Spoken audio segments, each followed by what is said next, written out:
In this lesson, we will explore another data representation technique called as the logical data model.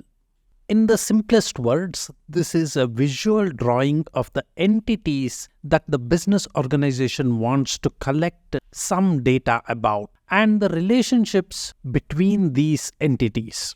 On the screen now, you can see a typical logical data model for a hospital EHR system. Observe here, the entities that we will want to store data about are represented in the boxes.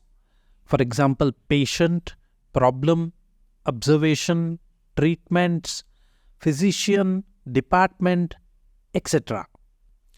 Entities themselves have descriptive attributes listed within the boxes. For example, patient entity has patient ID, which is also an identifier of the entity. All entities similarly have at least one attribute. Entities are related to one another by relationships, and these are the lines that join the boxes. You can represent different types of relationships such as one-to-one, one-to-many, etc.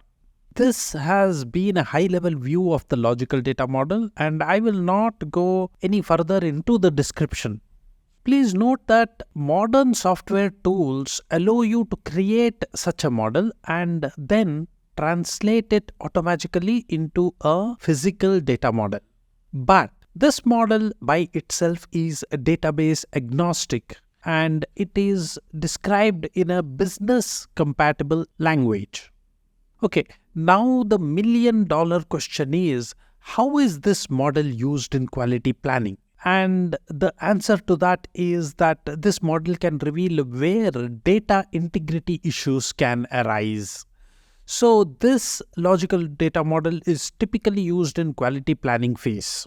It serves as a perfect bridge to translate business logic to a technical language.